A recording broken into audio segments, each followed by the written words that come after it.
Before the sun rises, the village remains quiet beneath a pale blue sky. The market stalls are closed.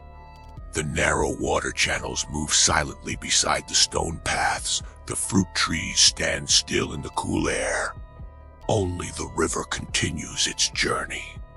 Beyond the village walls, it flows through the valley, turning softly around fields and groves before disappearing toward the west. You wake beneath your wool blanket. For a few moments, you listen. Water moves beyond the window. A bird calls from the roof. Somewhere below, a wooden door opens. The village is beginning another day. You sit up slowly. Your travel bag rests beside the wall. Your cloak is folded neatly on top. The journey has become familiar now. Wake. Dress. Gather your things. Share a warm meal. Then return to the road. There is comfort in the rhythm. Each morning is different, yet each begins in the same peaceful way. You place your cloak around your shoulders and walk downstairs. The courtyard is already awake. Liang stands beside the caravan supplies. He checks the ropes around the bundles. One by one, he examines the water skins. He speaks quietly with a local merchant who will travel with the caravan for part of the day. The merchant carries small jars of dried herbs and several bundles of woven cloth.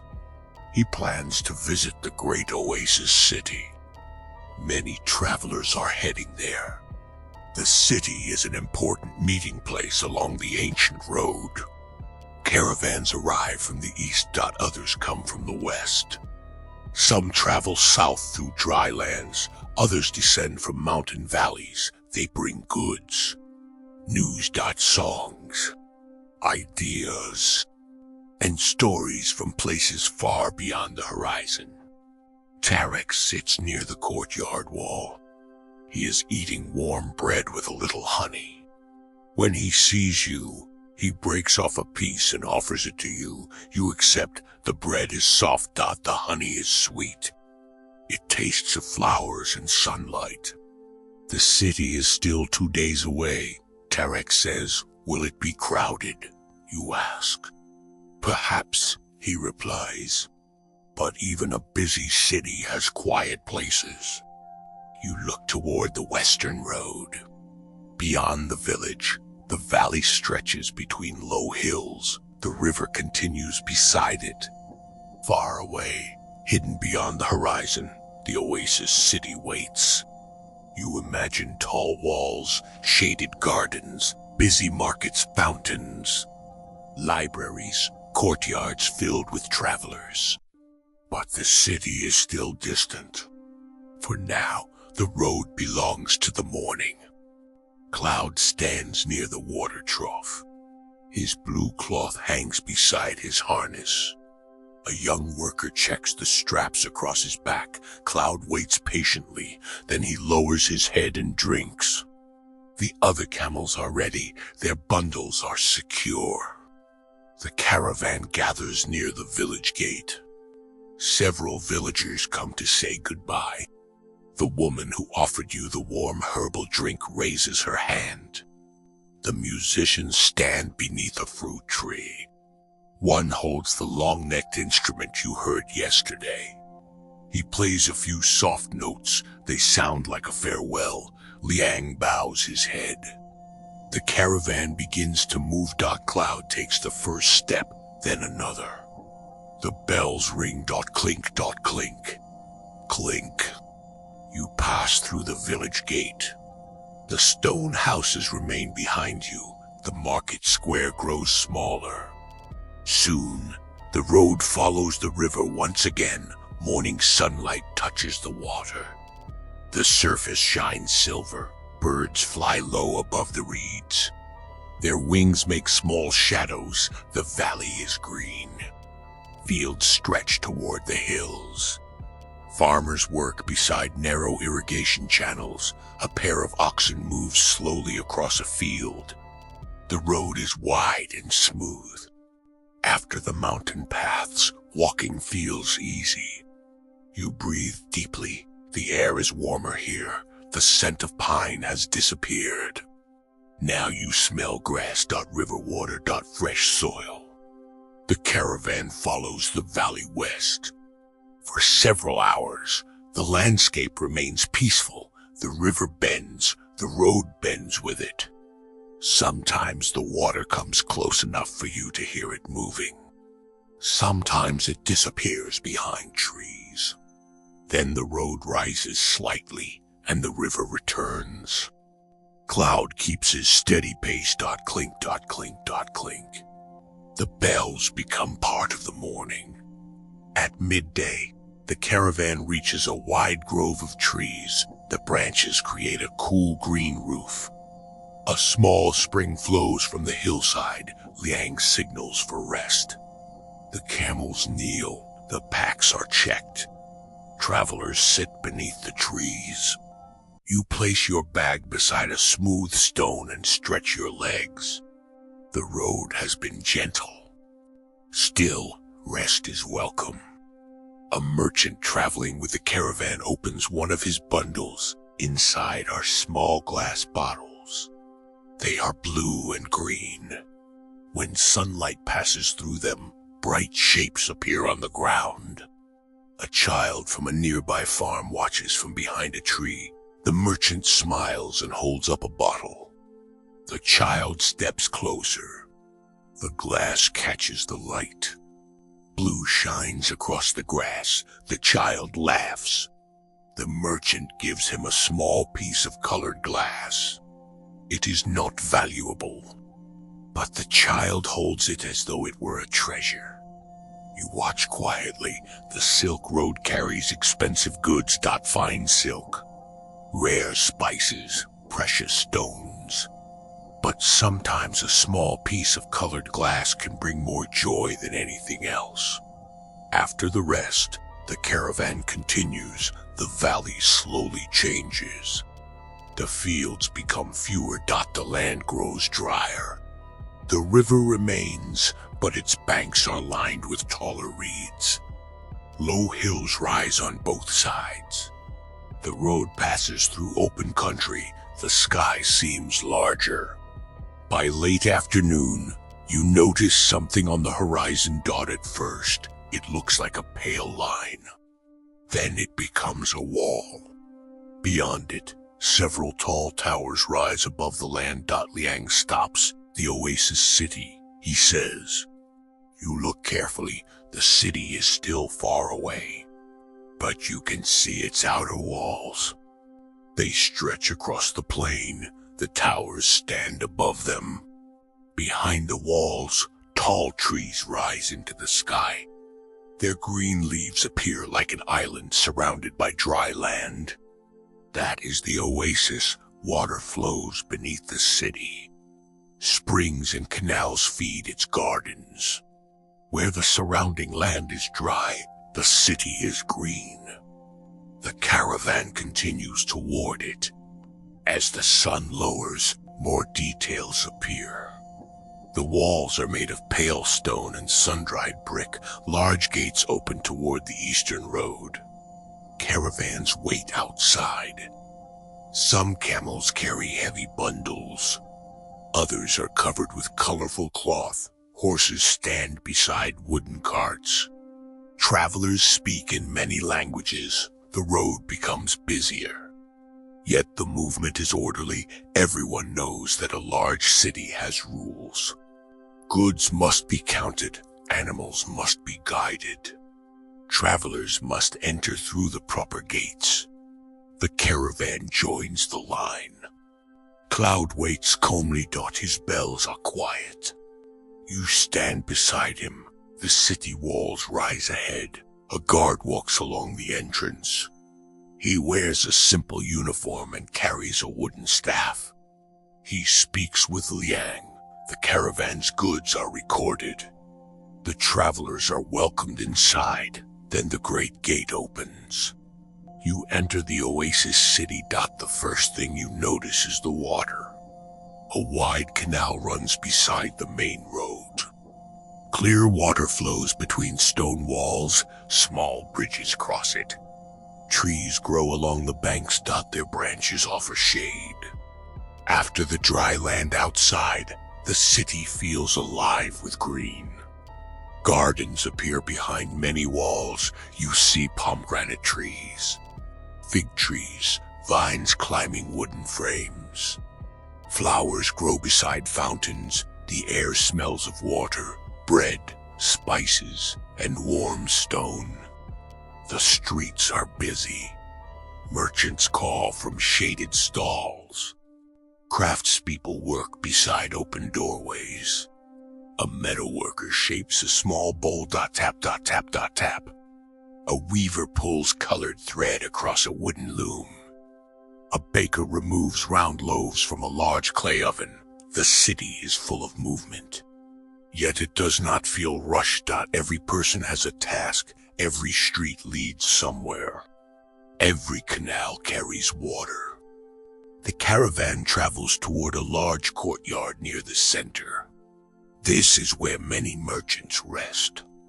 The courtyard is surrounded by covered rooms. A stone fountain stands in the middle. Animal shelters line one wall. Cloud is led toward a shaded area. His packs are removed. Fresh water is placed before him. He drinks, then he settles onto a bed of straw. The blue cloth beside his harness becomes still. You place your travel bag inside a small room. The room is simple. A woven mat covers the floor. A narrow window looks toward a garden. You can hear water moving through a nearby channel. The sound is gentle. You sit near the window. The city feels enormous. Yet the garden makes it peaceful. A small fountain stands beneath a fig tree. Birds move between the branches. The leaves create soft shadows. For a moment, the road seems far away. But the city is part of the road. Without places like this, long journeys would be harder. Travelers need water, food, shelter, markets, information. An oasis city offers all of these. It is a resting place between distant worlds. Later, Liang invites you to walk through the market. The streets are covered with cloth awnings. Sunlight passes through colored fabric. Blue and red shadows move across the stone road. You see goods from many lands, silk from the east, wool from the mountains. Glass from western workshops, spices carried across deserts. Paper, ink, ceramic bowls, wooden boxes, small pieces of carved stone. The market is like a map made from objects. Every item has traveled. Every object remembers a road. Liang stops beside a merchant selling books. Several handwritten pages rest on a wooden table. The letters are carefully drawn. Some books contain poetry. Others describe medicine. A few tell stories of kings in distant lands. You pick up one small book. The pages feel smooth. You cannot read all the words. The language is unfamiliar, but you understand the meaning of the object. Someone wrote these thoughts. Someone copied them. Someone carried them across the road. Knowledge travels differently from silk. A roll of cloth may wear out. A jar may break. But an idea can be copied. It can travel from one person to another. It can remain alive for centuries. You place the book gently back on the table. As evening approaches, the market becomes quieter. The sun lowers behind the western walls. The air cools. Lanterns are lit beside the canals. Their reflections move across the water. You return to the caravan courtyard. A meal is served beneath a covered terrace. There is warm bread, rice with herbs, stewed vegetables, dates. A small bowl of sweet fruit. Travelers sit together. Some have come from lands you have never seen. One merchant describes a city beside a great sea. Another speaks of a desert where the dunes change shape each morning. A traveler from the east tells a story about a river so wide that boats disappear beyond the horizon. You listen. The world becomes larger with every voice. Yet the table makes it feel close.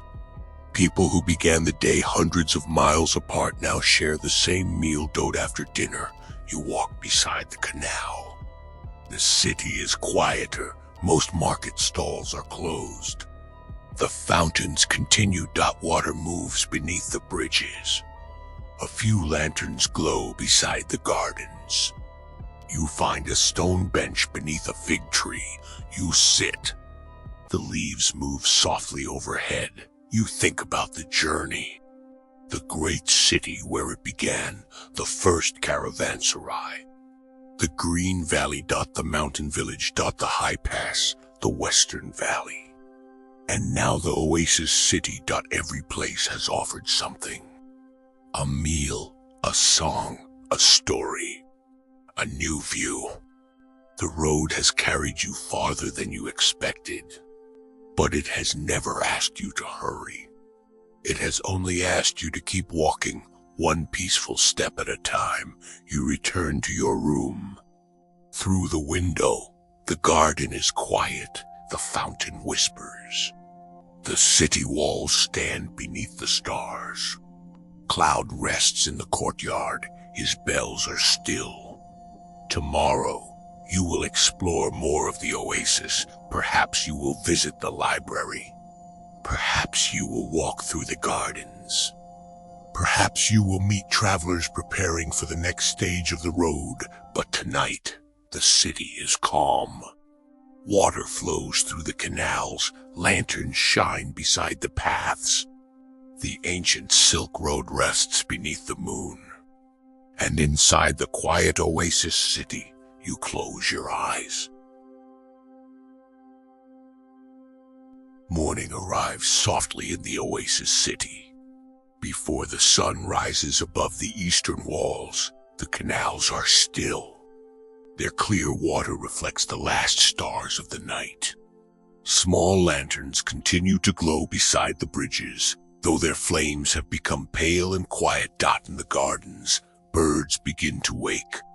One sings from the branch of a fig tree. Another answers from somewhere beyond the courtyard. Their voices drift through the cool morning air. Inside your small room, you rest beneath a light wool blanket. The woven mat is warm beneath you. Through the narrow window, you can hear water moving through the garden. It flows gently. Never hurried, never still, the sound has become familiar. It is different from the river, different from the quick mountain stream. Here, the water moves through carefully built channels. It passes beneath stone bridges. It feeds fountains and gardens. Then it continues through the city. You open your eyes. A thin line of golden light appears above the garden wall. Morning is beginning. You sit up and look outside. The fig leaves move gently. Small drops of water rest upon them. Soon, sunlight will touch the rooftops. The market will open. The streets will fill with travelers. Merchants will arrange their goods beneath colorful awnings. But for now, the oasis city remains peaceful. You dress slowly and place your travel bag beside the wall. Today, the caravan will not leave. Liang has decided that everyone should rest for one more day. The camels need fresh water. The merchants need time to trade. Some ropes must be repaired. New supplies must be gathered for the road ahead. The journey continues best when travelers know when to pause. You step into the courtyard. Cloud is already awake. He stands beneath the shaded shelter. A young worker brushes dust from his coat. Cloud closes his eyes. He appears to enjoy the attention. The blue cloth beside his harness hangs quietly. His bells are still. You walk toward him. Cloud turns his head. For a moment, he looks at you, then he returns to eating fresh grass. Perhaps this is his way of saying good morning. Near the fountain, Tarek sits with a cup of warm tea. He holds a small piece of bread in one hand. Liang is looking for you, he says. Where is he? Near the garden gate. You thank him and walk across the courtyard. Liang stands beside a low stone wall. He carries his wooden staff. A small cloth bag hangs from his shoulder. The merchants are busy today, he says. But I thought you might enjoy seeing another part of the city. What part? The library. You have heard travelers mention it. A quiet building near the Western Gardens. A place where books are copied. Maps are studied. Stories are written. Letters are carried from one land to another. You nod. Liang smiles. Then we will walk there before the streets become crowded. The two of you leave the caravan courtyard. The city is waking. A baker opens the wooden doors of his shop. Warm bread is placed on a long table. The scent follows you down the street. A woman pours water into clay jars. Two children sweep fallen leaves from a bridge. A gardener trims the branches of a pomegranate tree. The city moves gently into morning. You follow a canal toward the Western Gardens. The road is paved with smooth stone. Water flows beside it. Small bridges cross the canal every few streets. Some are made of wood. Others are built from pale stone.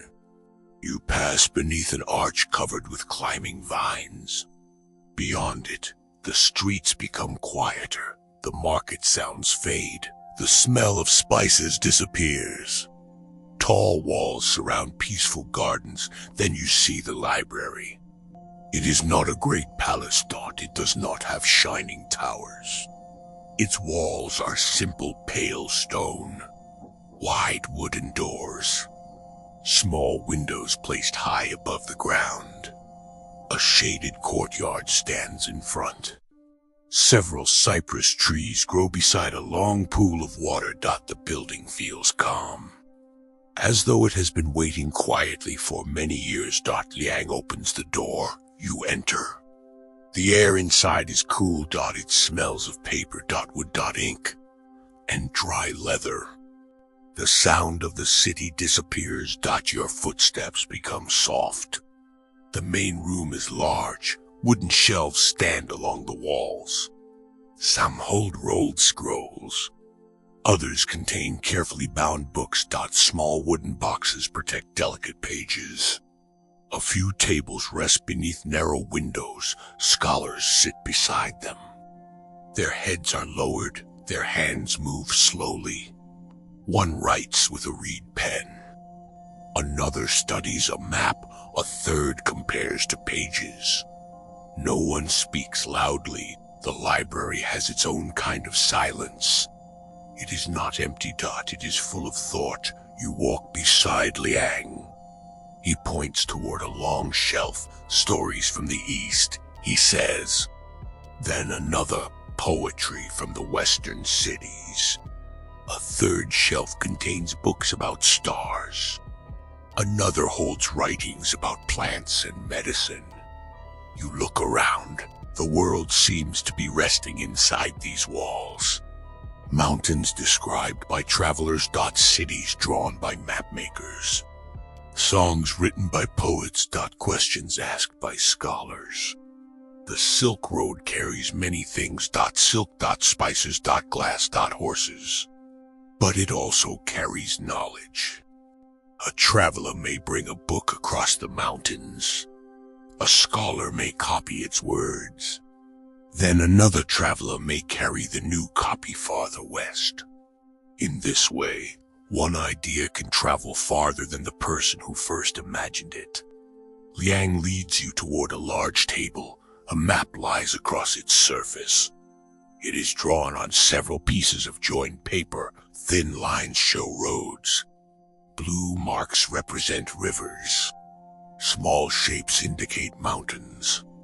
Cities are marked with tiny circles.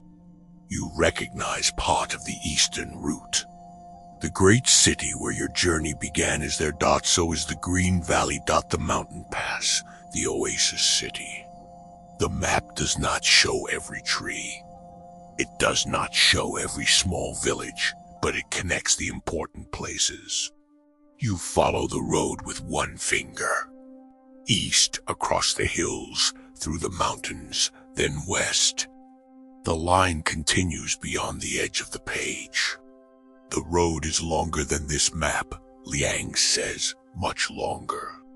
You look toward him. Has anyone traveled all of it? Perhaps, he replies.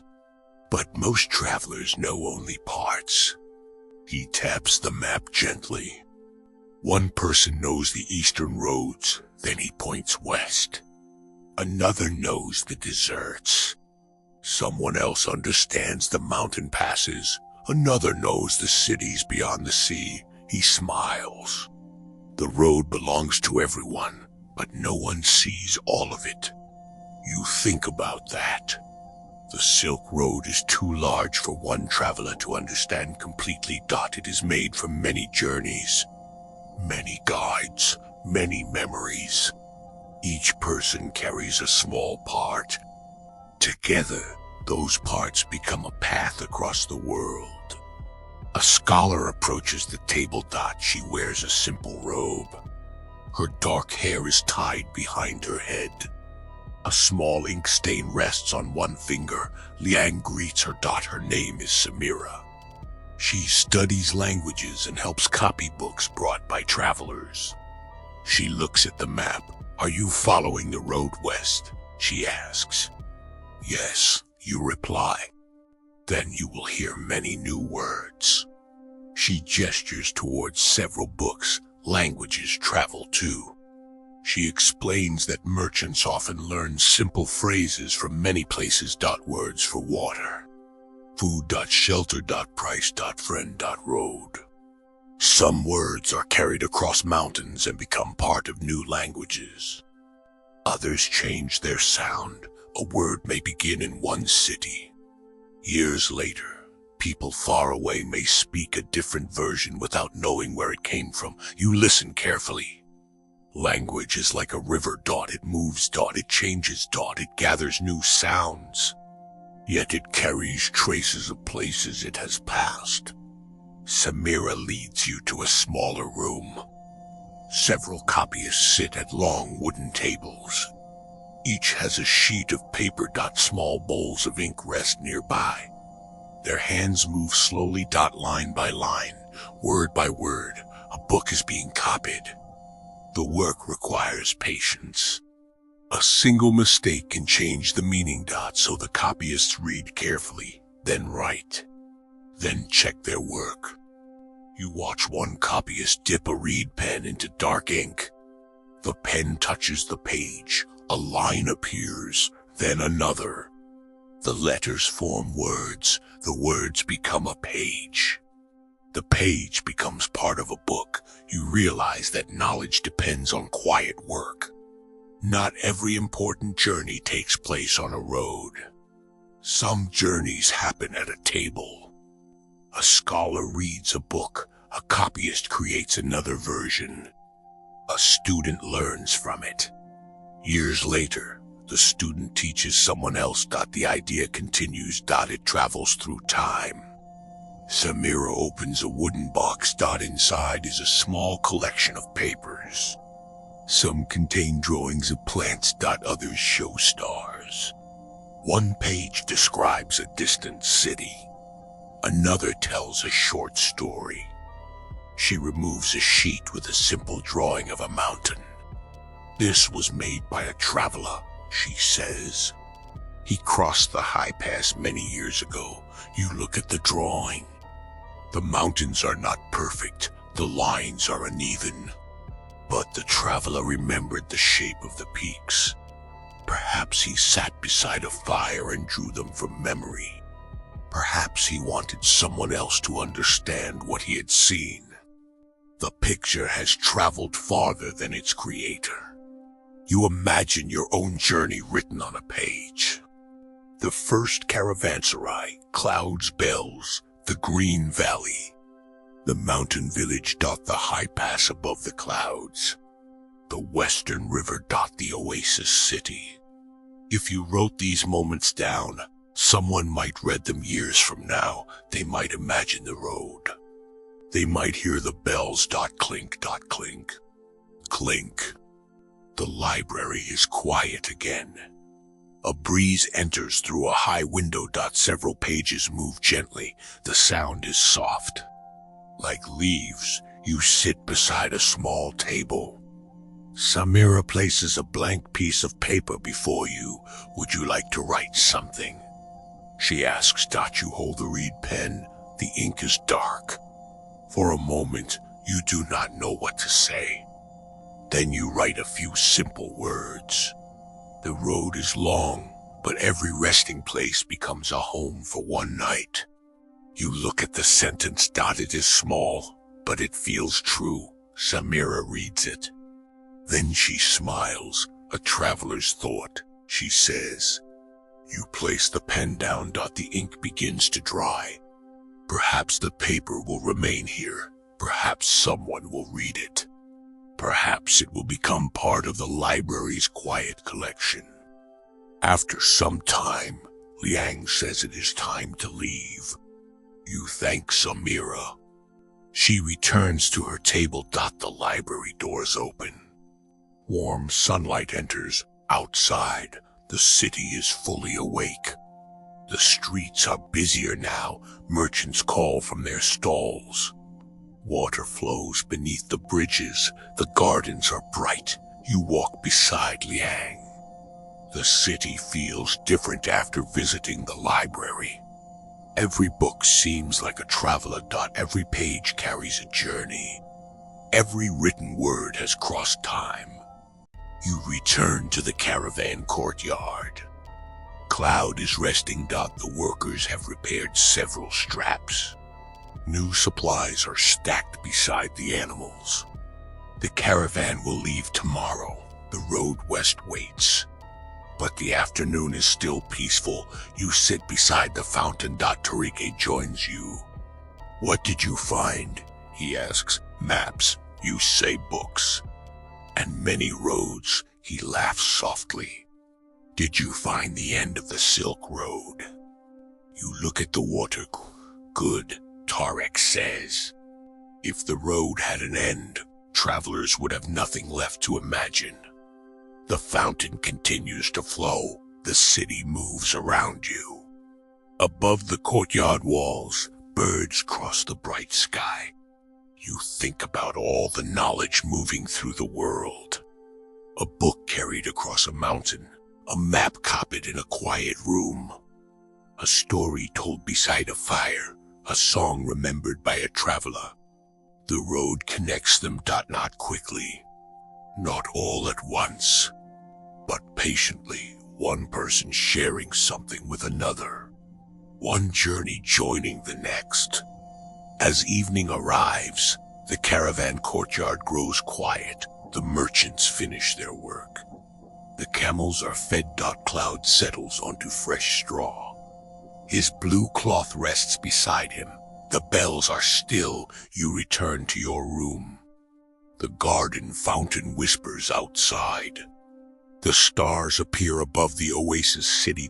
Tomorrow, the caravan will leave. The road will lead toward drier lands. The green gardens will remain behind. New horizons will open. But tonight, you carry something new. Not a bundle. Not a piece of silk. Not a jar of spices. You carry an idea. The road is more than a path across the land. It is a path between people. Between languages. Between memories. Between generations. And somewhere inside the quiet library, a small sentence rests upon a page. The road is long, but every resting place becomes a home for one night. The fountain continues. The city sleeps. And beneath the stars, you close your eyes. Morning arrives gently over the oasis city. Before sunrise, the gardens are still. The fountains continue their soft, steady song. Water moves through the narrow stone channels, passing beneath small bridges and beside sleeping fig trees. The city walls remain quiet beneath the pale blue sky.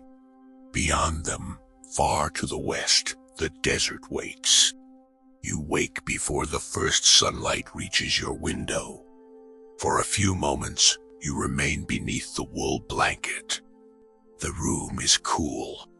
The air carries the faint scent of damp garden soil. Outside, a bird calls once. Then another answers from a distant rooftop. Soon, the caravan will leave the oasis. The green gardens will remain behind. The canals will disappear. The road will lead into a wider and drier land. But the journey will continue as it always has. Slowly, carefully, one peaceful step at a time. You sit up and gather your belongings. Your travel bag is lighter than it was when the journey began. Some food has been eaten. Some supplies have been traded. A few worn straps have been replaced. Yet you carry more memories now. The green valley. The mountain village. The high pass. The western river. The oasis city. And the quiet library filled with maps and books. You place your cloak around your shoulders and step into the courtyard. Cloud is already awake. He stands beneath the shaded shelter. A caravan worker checks the straps across his back. Several water skins have been added to his load. The road ahead will be dry. Water must be carried carefully. Cloud turns his head when he sees you. His dark eyes are calm. The blue cloth beside his harness moves slightly in the morning breeze. You walk toward him. "Good morning," you say. Cloud lowers his head. Then he returns to eating. Perhaps he is ready for breakfast before adventure. That seems sensible. Near the fountain, Liang speaks with the caravan travelers. His wooden staff rests beside him. A map is spread across a low table. The map shows the oasis city. Beyond it are several marked wells. Small resting places dot a desert caravanserai. Then, farther west, another settlement. The road is clear, Liang says. But the desert asks us to respect its rhythm. He points to the map. We will travel during the cool hours, rest when the sun is highest, and continue again when the heat begins to fade. The travelers nod. Desert journeys require preparation. The land offers little shade. The distance between water sources can be long. A traveler who rushes may become tired too quickly. A traveler who watches the sky and follows an experienced guide can move safely. The caravan is ready. Cloud's water skins are secure. Food is packed beneath protective cloth. The merchants have covered their goods. Fine sand can enter even the smallest spaces. The animals are checked one final time. Then the courtyard gate opens. The caravan begins to move. Clink, clink, clink. Cloud's bells return. You follow him through the streets of the oasis city. The morning market is beginning. Bakers arrange fresh bread. Merchants lift colorful awnings. Gardeners carry water to the trees. A few travelers cross the bridges. The city is waking. You pass the library. Its pale stone walls stand quietly beside the cypress trees. The wooden doors are still closed. You remember the shelves, the maps. The copyists, and the sentence you wrote. The road is long. But every resting place becomes a home for one night. Soon, the city gate appears. The walls rise above you. Beyond them, the land changes. The green gardens end. The dry plain begins. Liang speaks with the guards. The caravan is counted. The animals pass through the gate, then you step outside. The oasis city remains behind. At first, the desert does not look like an endless sea of sand. The land is flat and open. Small shrubs grow beside the road. Dry grass moves in the wind. Low hills rise in the distance. The earth is pale brown. The sky is enormous. There are no tall buildings. No crowded streets. No garden walls. The horizon stretches in every direction. You look back once. The city appears green against the dry land. Its trees rise above the walls. The canals cannot be seen from here. But you know they are there. Water continues to flow through the gardens. People continue their work. The library remains quiet.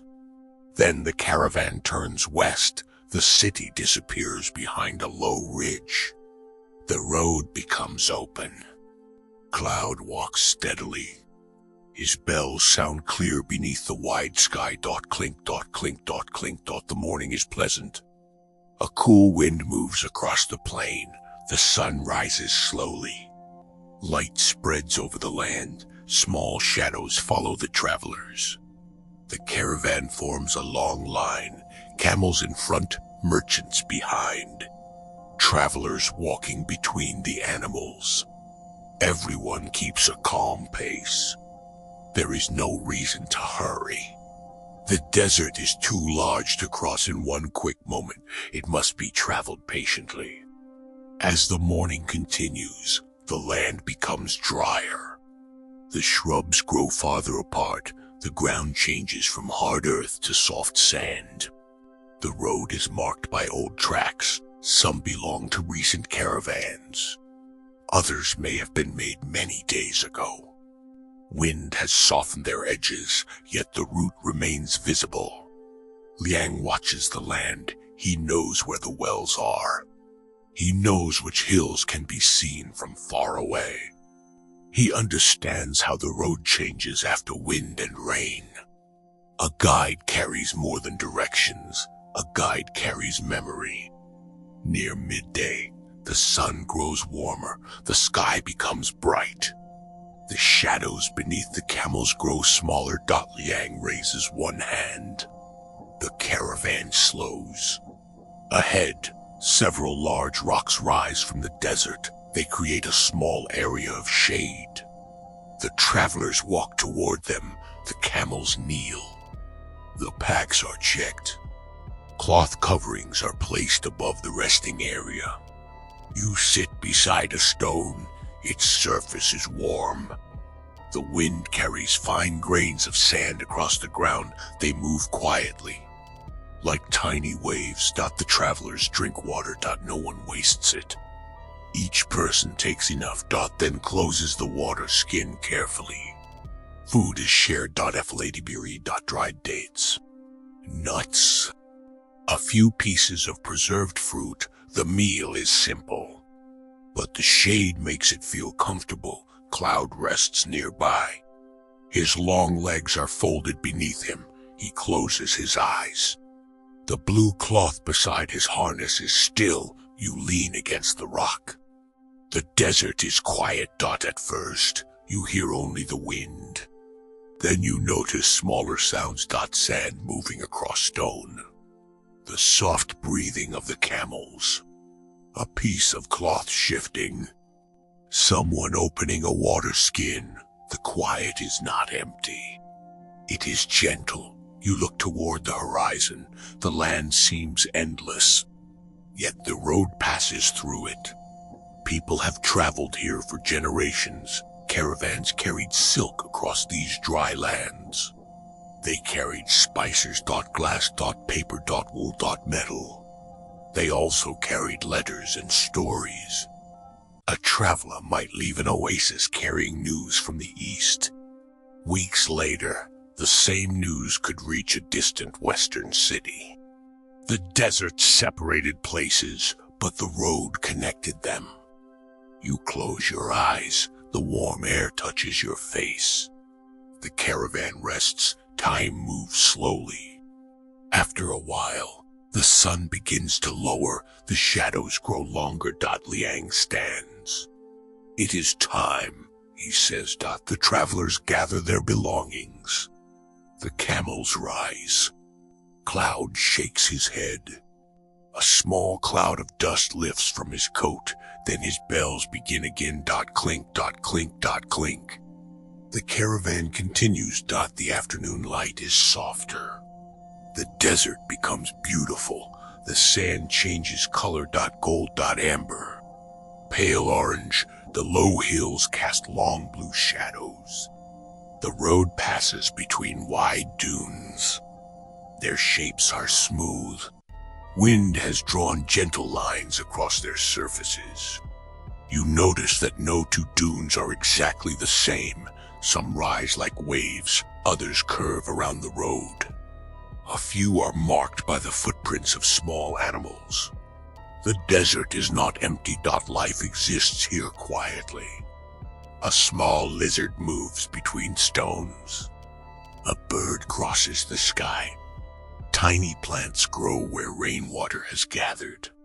The land is quiet, but it is alive. As evening approaches, the caravan reaches a tall stone marker. It stands alone beside the road. The marker is weathered, its edges are rounded by wind. A simple symbol is carved into its surface. Liang touches the stone. This shows the way to the old well, he says. The caravan follows a narrow path. Soon, a small group of low buildings appears. They are made from mud, brick, and stone. A wall surrounds them. Several palm trees grow nearby. Their leaves move gently in the evening wind. This is a desert caravanserai. It is smaller than the one you visited earlier in the journey, but it offers the same important things. Water, shelter. A safe place to rest. The gate opens. The caravan enters. Inside, a stone well stands near the center. Travelers gather around it. Buckets are lowered. Water rises from deep beneath the ground. The camels are given their share. Cloud drinks slowly. The other animals rest. The packs are placed beneath a covered shelter. You walk toward the well. The air is cooler now. You look into the darkness below. The water cannot be seen, but you hear it. A quiet sound. Deep, steady. The well feels like a secret hidden beneath the desert. Far below the dry surface, water waits. People have protected this place for generations. Without it, the road would be much harder. You sit beside the courtyard wall. A small fire is lit.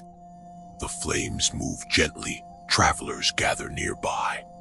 Some are strangers, others have met before. A merchant from the south shares dried fruit. Another traveler offers tea. Someone begins telling a story. He speaks of a city beyond the desert where buildings are covered with bright blue tiles.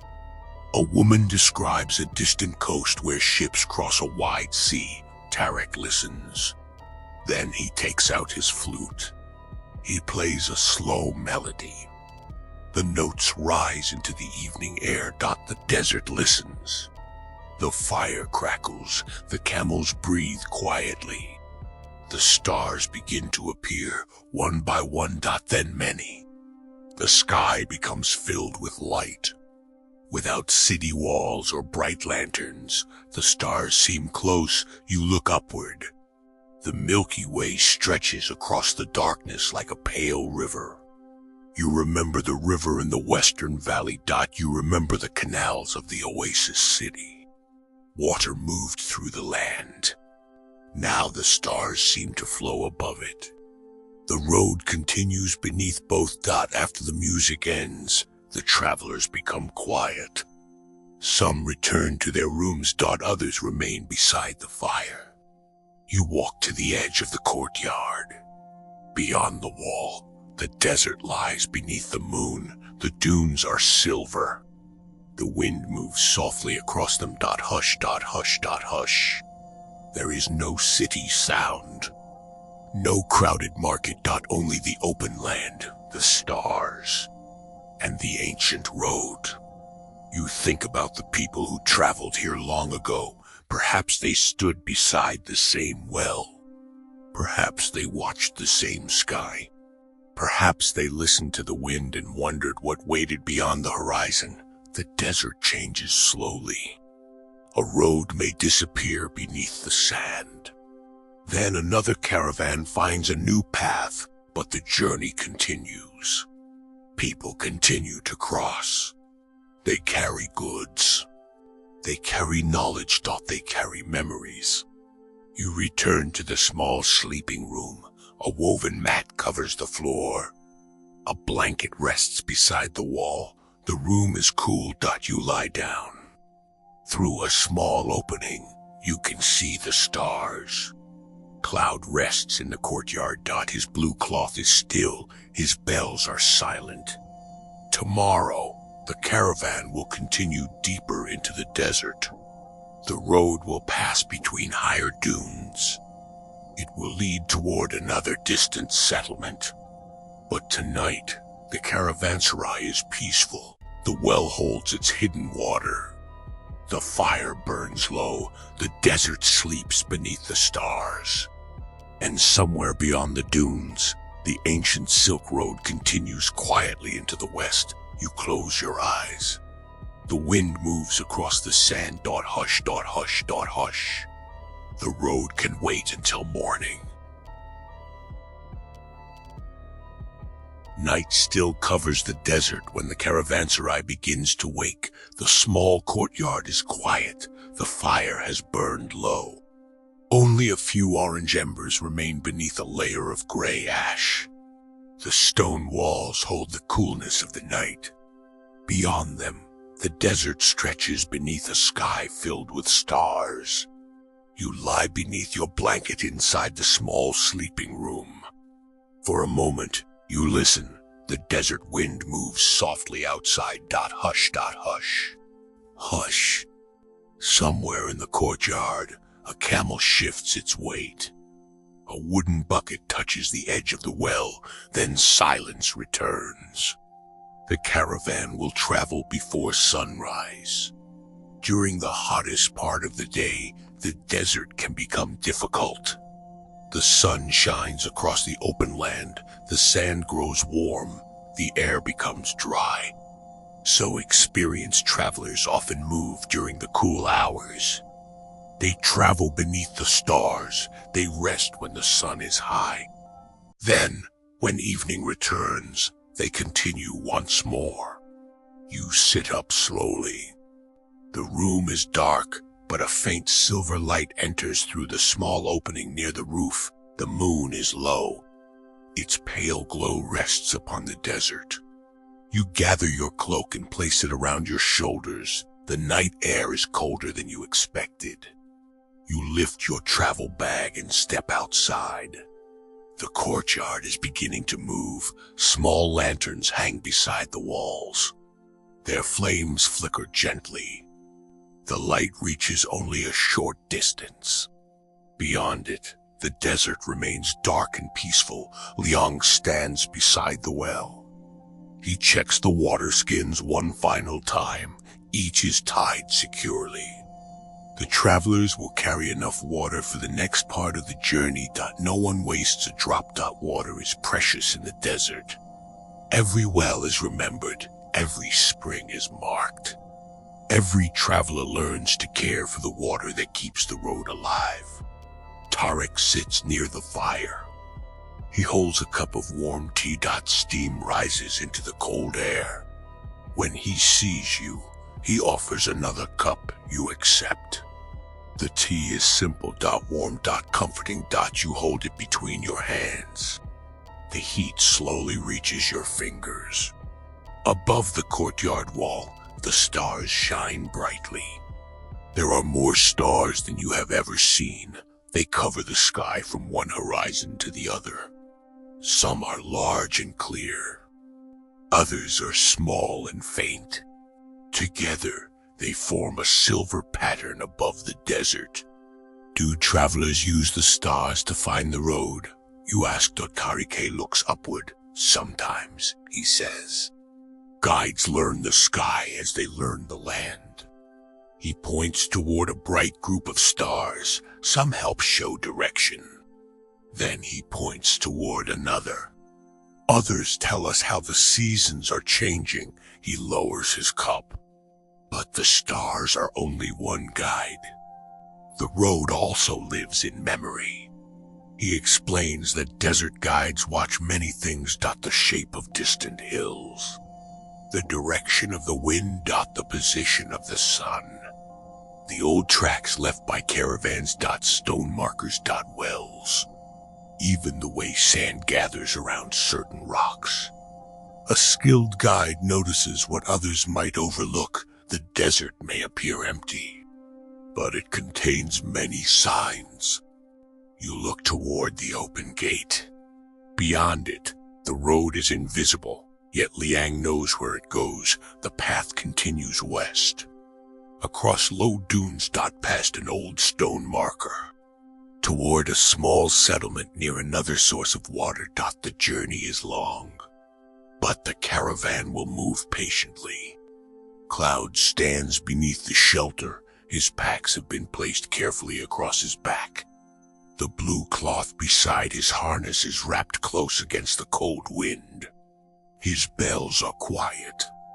You walk toward him, ready. You ask. Cloud looks at you. Then he takes a slow breath. Perhaps that is his answer.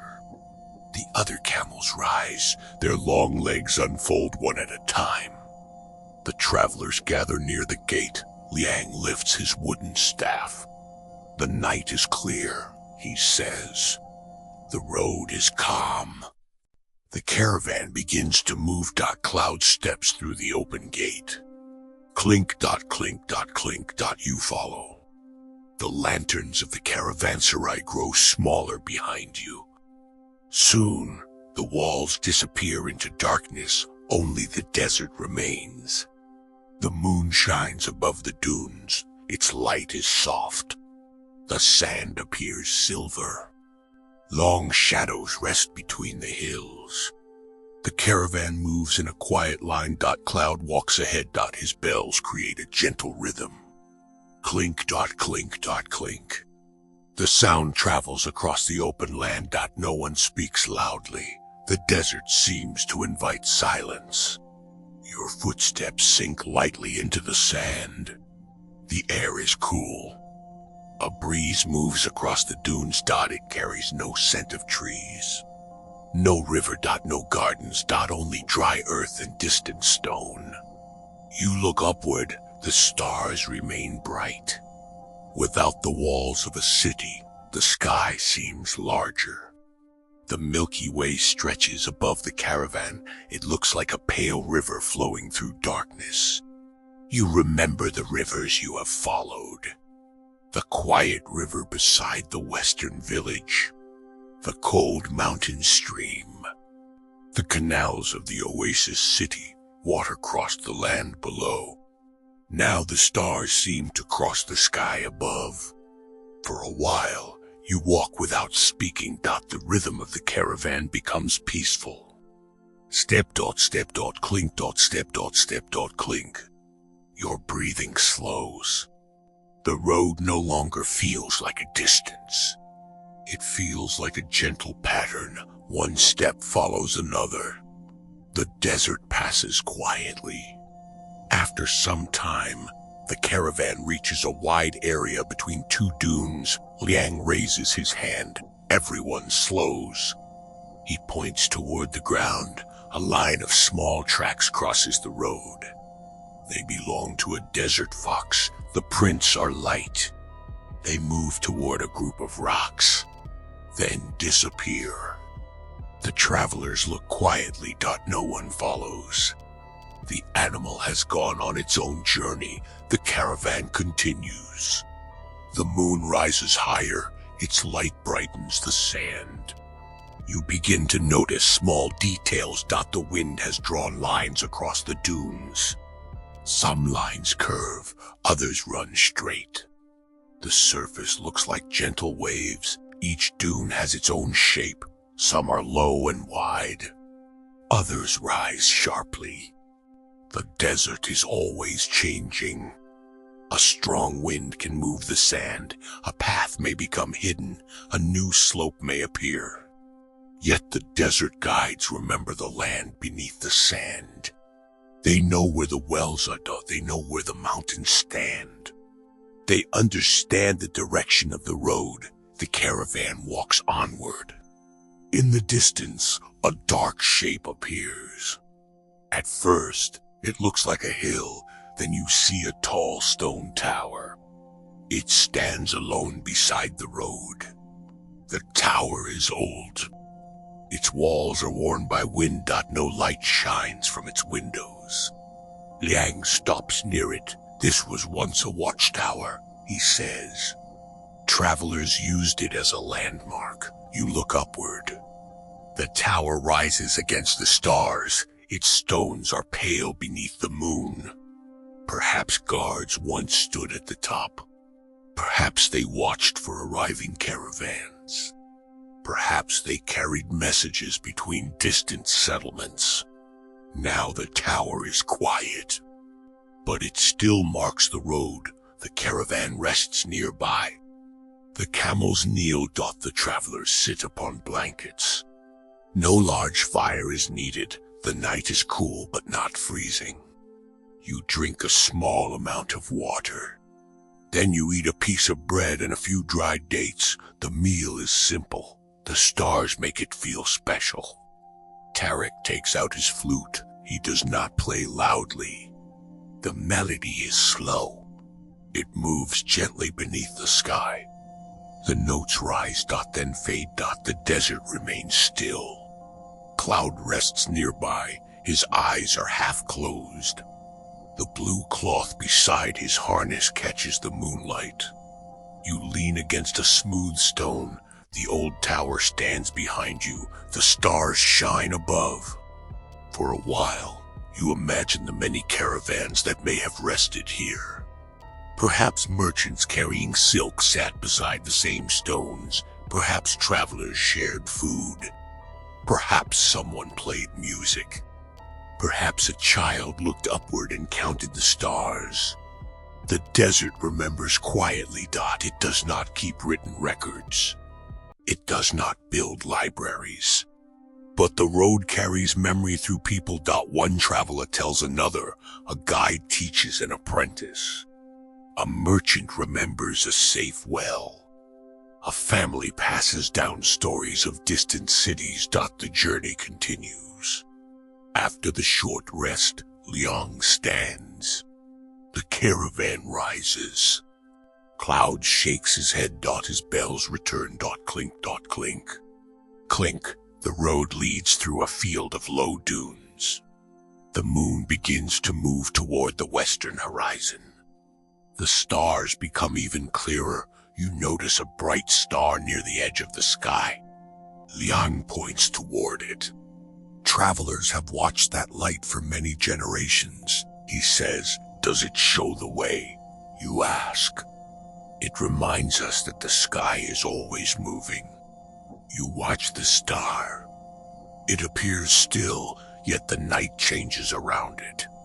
Time passes. The caravan moves. The moon lowers. The horizon slowly becomes lighter. A faint gray line appears in the east. Morning is still far away, but the first sign of it has begun. The caravan reaches a shallow valley between the dunes.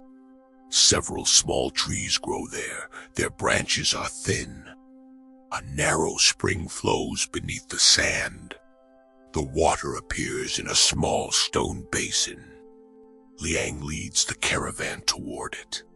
"This is our resting place," he says. The camels are given water. The travelers fill their cups. The spring is cool. You drink slowly. The taste is fresh. After hours of walking beneath the stars, the water feels like a quiet reward. The caravan settles beneath the trees. Cloth shelters are placed between the branches.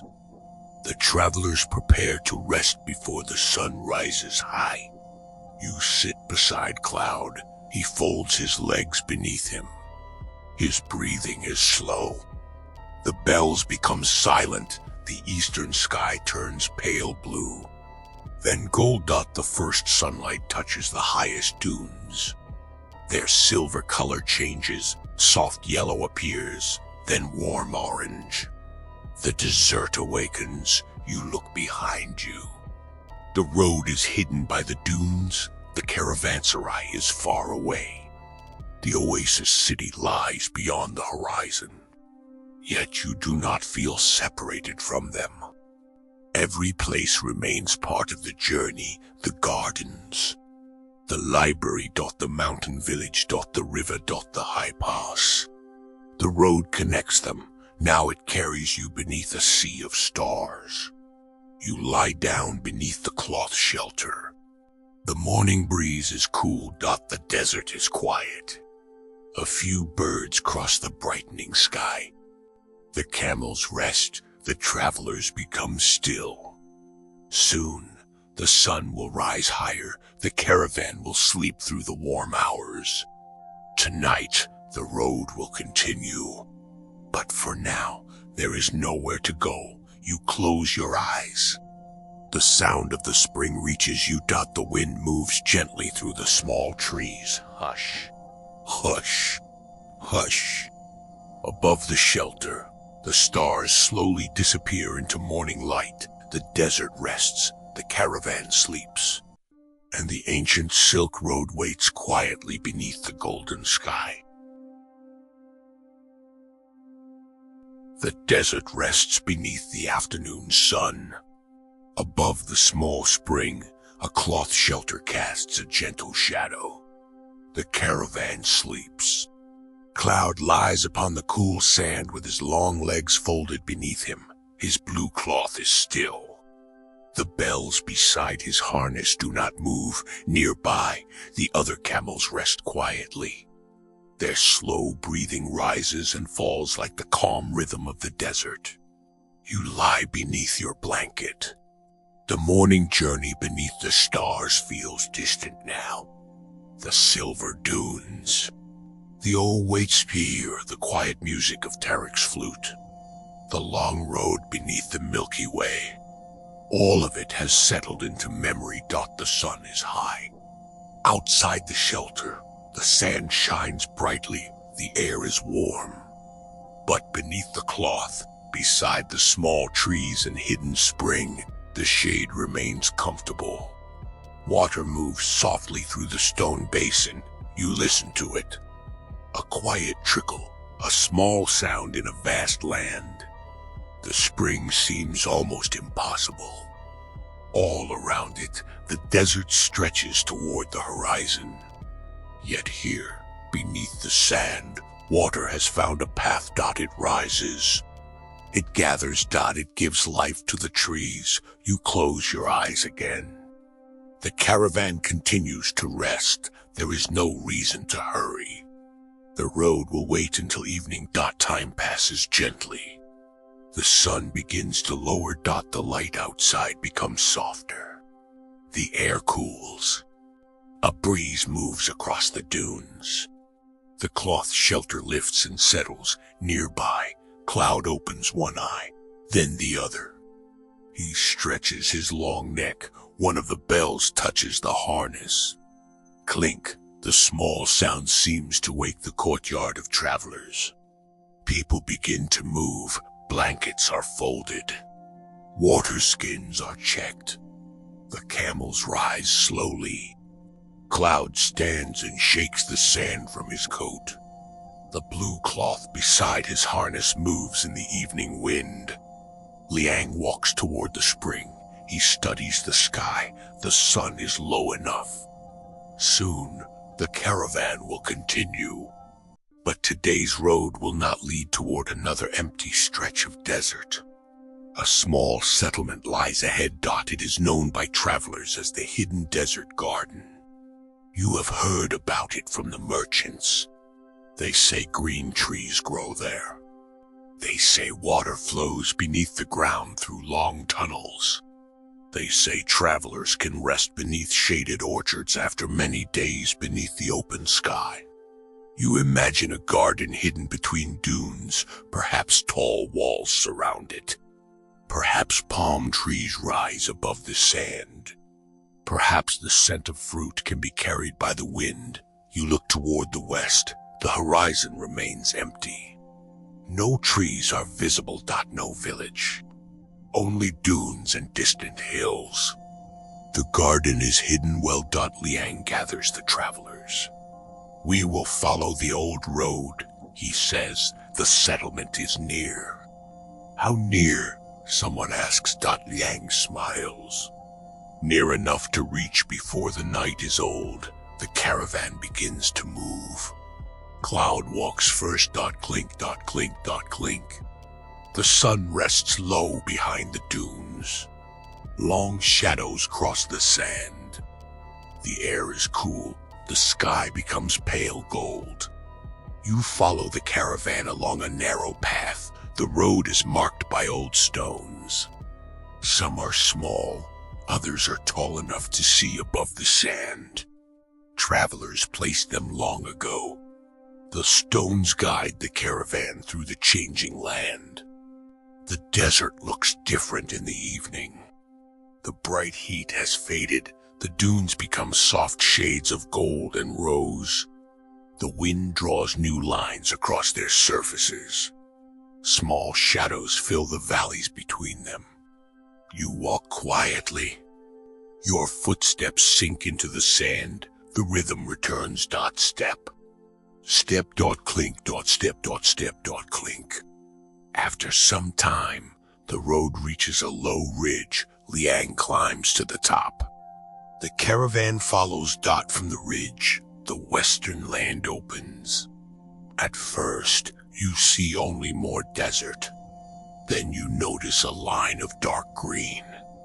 It lies far below. You look carefully. Trees. Many trees. They rise from a shallow valley between the dunes. Tall palms.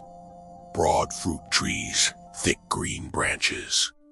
The hidden desert garden. It is smaller than the oasis city. There are no high walls. No towers. No crowded streets. Yet the sight of green feels remarkable. After hours surrounded by sand, the trees appear like a quiet miracle. The caravan begins its descent. The road curves between low hills. As you walk lower, the air changes. It becomes cooler. A faint scent reaches you. Leaves. Damp earth. Growing plants. You hear something else. Water. At first, the sound is distant, then it becomes clear. A gentle flow beneath the trees. The caravan reaches the edge of the settlement. A low wall surrounds several gardens. A wooden gate stands open. Above it, vines climb across a simple frame. Small purple flowers hang from the branches. A woman carrying a basket notices the caravan. She smiles. Travelers, she says. Her language is different from yours, but her greeting is easy to understand. Liang returns the greeting. The caravan enters. Inside, the desert seems far away. Narrow paths pass beneath palm trees. Small channels carry water beside the gardens. Fruit trees grow behind low stone walls. You see figs. Pomegranates. Apricots. Grapes climbing wooden frames. The air is cool beneath the leaves. Birds move between the branches. Their songs fill the evening. You look upward. The palms rise high. Their leaves move gently against the sky. The settlement is quiet. A few homes stand beside the gardens. Their walls are made of sun-dried brick. Flat roofs hold baskets and clay jars. Children sit beside a water channel. They float small leaves along the current. The leaves pass beneath tiny bridges, then disappear around a bend. Cloud walks toward a shaded enclosure. The camels are given fresh water. Their packs are removed. The animals settle beneath the palms. Cloud lowers his head and drinks. Then he looks around. Perhaps even he is surprised to find a garden in the desert. You place your travel bag beside a stone bench. The cool shade feels wonderful. A man approaches. His name is Armin. He is one of the garden keepers. He carries a wooden tool across his shoulder. Liang asks him about the water. Armin points toward the hills. The water comes from the mountains, he says, but it travels beneath the earth. You look toward the dry slopes. There are no rivers, no visible streams. How does it reach the gardens? You ask. Armin smiles. Come, I will show you. You follow him along a narrow path. The gardens become quieter. Tall trees block the evening light. Water flows beside the road. The channel is only as wide as your hand. Yet it carries enough water to feed many plants. Armin leads you toward a small stone opening. A cool breath rises from below. You look inside. A tunnel stretches beneath the ground. Its walls are lined with stone. Water moves along the bottom. This tunnel is part of a long underground channel, Armin explains. Workers dug it many years ago. He says that people built these channels to carry water from distant foothills. The tunnels protect the water from the hot sun. They guide it beneath the dry land. At certain places, the water rises into wells and garden channels. You imagine the workers. They dug through earth and stone. Slowly, carefully. They connected one section to another. The work may have taken many years. Yet because of it, trees now grow in the desert. Fruit ripens. Families have water. Travelers can rest. The garden exists because people understood how to work with the land. You place your hand near the opening. Cool air touches your fingers. The hidden water continues to flow. It has traveled beneath the desert without being seen, like a quiet road beneath another road. Armin leads you back toward the gardens. The sun is almost gone. Lanterns are being lit beside the paths. Their warm light reflects in the water channels. The settlement becomes peaceful. Several families gather beneath a large tree. Food is placed on woven mats. There is rice. Stewed vegetables. Fresh figs, pomegranate seeds, a bowl of sweet dates. After days of dried food, the fresh fruit tastes bright and full of life. You sit with the travelers. Armin joins you. He tells stories about the garden. Long ago, he says, travelers often passed without knowing the settlement existed. The trees were hidden below the dunes. Only those who knew the road could find the gate. Some called it a secret garden, others called it the Green Well. But everyone remembered the shade. You listen while eating a fresh fig. Its sweetness reminds you of the oasis city. Yet this place feels different. The oasis was large. Its markets were busy. Its libraries held books from distant lands. The hidden desert garden is smaller, quieter. It feels like a private resting place offered by the earth. After the meal, you walk beside the water channel. The lanterns glow. Leaves move above you. The air is cool. You hear a small fountain. It stands at the center of the garden. Water rises from a stone bowl, then falls into a shallow pool. The sound is gentle. You sit beside it. Karka joins you. He holds his flute. Will you play?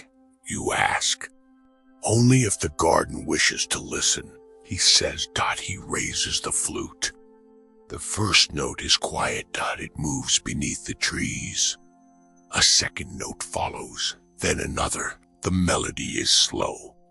It sounds like water traveling through a hidden tunnel. The garden becomes still. Even the children stop beside the channel. The music continues. Birds settle in the branches. The fountain whispers. The desert wind touches the palm leaves. Hush, hush, hush. You close your eyes. The journey feels peaceful. You remember the high mountains. The wide valleys. The great oasis city. The endless desert. Each place has its own sound. Mountain streams. River water. Market music. Camel bells. Desert wind. Now the garden adds another. The quiet flow of water beneath the earth. When the melody ends, no one speaks for a moment. Then Armin smiles. The water liked it, he says. Everyone laughs softly. The night grows deeper. The stars appear between the palm leaves. You walk toward the guest room. It is built beside a small orchard. A woven mat covers the floor. A light blanket rests near the wall. The window opens toward the garden. You place your travel bag beside the bed. Outside, the water continues to move. You lie down. The air is cool. The scent of fruit trees enters through the window. Somewhere nearby, cloud settles beneath the palms. His bells grow still. The caravan will remain here for one day. The animals need rest. The travelers need fresh food and water. The merchants will trade. The road beyond the garden leads toward distant hills. But tomorrow can wait. Tonight, you are hidden beneath green leaves. The desert surrounds the valley. Yet water flows quietly beneath the ground. Trees grow. Fruit ripens. People share meals. Travelers find shelter. You close your eyes. The fountain whispers. The palm leaves move gently. The stars shine above the garden. And beneath the silent desert, the hidden water continues its ancient journey. Morning comes quietly to the hidden desert garden. Before the sun rises above the dunes, the orchard is covered in soft blue shadow. Palm leaves move gently in the cool air. Small drops of water rest on the grass beside the narrow channels. The garden is still. Only the hidden water continues its journey beneath the earth. You wake beside the open window. The room is peaceful. A faint scent of figs and damp soil enters with the morning breeze. For a moment, you remain beneath the light blanket. You listen. Water flows through the garden. A bird calls from a palm tree. Somewhere beyond the orchard, a wooden gate opens. The settlement is beginning another day. The caravan rested here through the warm hours. The camels drank fresh water. The travelers shared fruit and warm meals. The merchants traded cloth, tools, and small jars of spices. Now the road waits again. Beyond the garden, the desert rises toward distant hills. The next part of the journey will follow an old route known as the Road of Ancient Stone. Long ago, travelers crossed this land beside weathered monuments and forgotten settlements. Some of the stones were placed to mark the way. Others belong to buildings that no longer stand. The road has changed many times. Sand has covered parts of it, wind has uncovered others, but the ancient route remains. You sit up and gather your belongings. Your travel bag is beside the wall. Your cloak is folded neatly on top. You place it around your shoulders and step outside. The garden is waking. Amen walks beside the water channel. He carries a wooden tool and checks the flow. He removes a small leaf that has gathered near a narrow gate. The water moves freely again. "Good morning," he says. "Good morning," you reply. You look toward the underground channel. Does the water ever stop? Sometimes, Armin says, after a dry season, the flow becomes weak. He rests his hand on the stone wall. But people care for the tunnels. They repair the walls, they clear the channels. They protect the water. He smiles. A garden survives when people remember to care for it. You think about the long underground tunnels. The workers who built them may be gone, but their work continues. Water still travels through the earth. Trees still grow.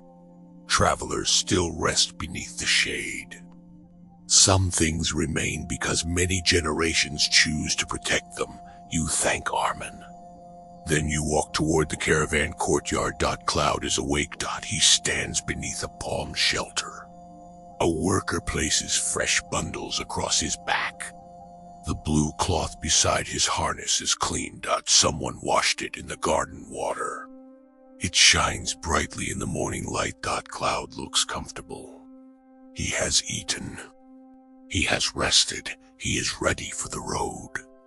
You touch the side of his harness. Another journey, you say. Cloud lowers his head. Then he takes a slow breath. The bells move clink. Liang stands near the gate.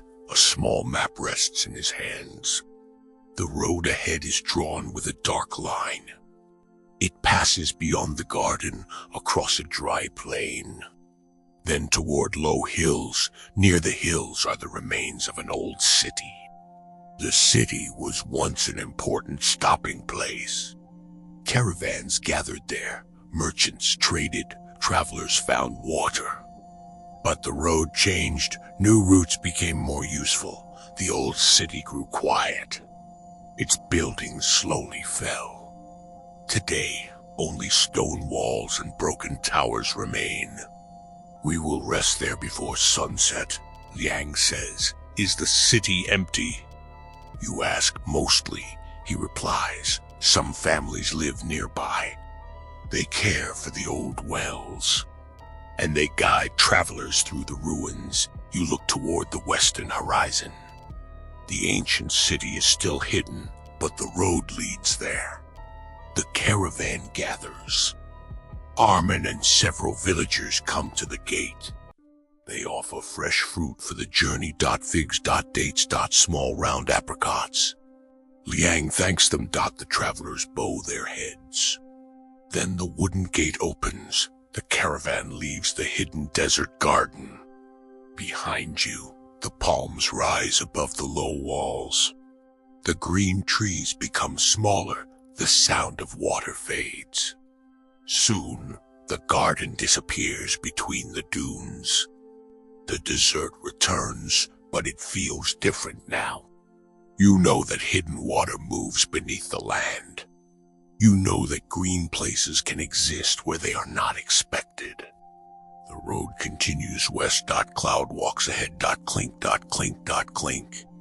The morning is cool. The sun rises slowly. Light spreads across the dry plain. The ground is hard and pale. Small stones cover the road. Low shrubs grow between them. The dunes are farther away. Ahead, the land becomes rocky. The ancient road is easier to see here. Long lines of flat stones cross the plain. Some are broken, others remain in place. Perhaps travelers arranged them centuries ago. Perhaps they marked the safest route. You walk beside one. The stone is smooth. Wind has softened its edges. A small pattern is carved into its surface. The marks are difficult to understand. They may be letters, they may be symbols. You wonder who made them. A merchant walking nearby notices your interest. Travelers left messages, he says. Some marked the road, others wrote their names. Some asked for safe journeys. You look again.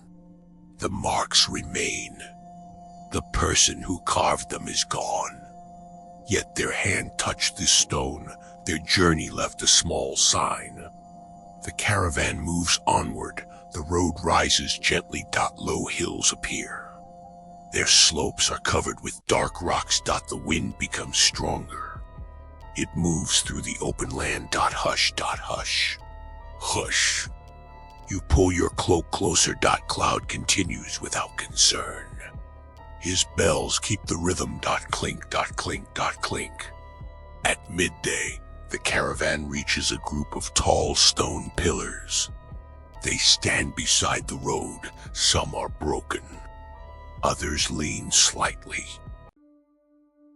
Their surfaces are covered with faded carvings. Liang signals for a short rest. The camels kneel. The travelers sit in the shade of the stones. You look upward. The pillars are taller than you expected. Perhaps they once supported a large building. Perhaps an entrance stood here. Now only the columns remain. A local guide approaches. He has been waiting beside the ruins. His name is Nader. He wears a long brown cloak. A small water skin hangs from his shoulder. Liang greets him. Nader knows the old city. Liang says he will guide us. Nader smiles. The stones remember many travelers. You look around. Do they remember the road? Not with words, Nader replies. But look carefully. He points toward the ground. Between the pillars, worn lines cross the stone. They were made by many footsteps. Perhaps carts once rolled here. Perhaps animals carried heavy goods. The marks are shallow, but they remain. Every journey leaves something, Nader says. Sometimes a story, sometimes a road. Sometimes only a line in stone. You sit beside a pillar.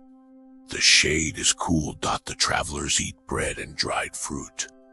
Cloud rests nearby. The ancient stones stand quietly above you. They have watched many seasons. Rain, wind, sun, sand. The world changed around them, yet they remain. After the meal, the caravan follows Nader. The road enters a narrow valley. Tall rocks rise on both sides. Their colors are red and brown. Small plants grow between cracks. The path becomes smoother. In some places, flat stones form a road. You can see where pieces have been repaired. Newer stones rest beside older ones. Travelers have cared for this route. They did not allow it to disappear completely. The valley opens. Then you see the ancient city. It rests beneath the hills. At first, it looks like a collection of broken walls. Then details appear. A wide gate. Several stone towers. A long road leading toward the center. The remains of homes. An old market square. A dry fountain. The city is quiet, but it does not feel empty. The stones hold the shape of life. You imagine merchants walking through the gate, camels resting in courtyards, children playing beside the fountain, bakers opening their shops, travelers asking for rooms. The city once welcomed people from many lands. Now the road is quieter. The caravan enters through the old gate. Cloud's bells echo between the walls. Clink, clink. The sound seems to wake the ruins. A few birds rise from a broken tower. Their wings move across the bright sky.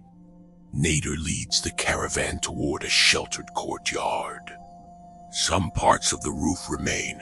A stone well stands near the center. Water still rests deep below. The camels are given a drink. Cloud lowers his head. The well is old.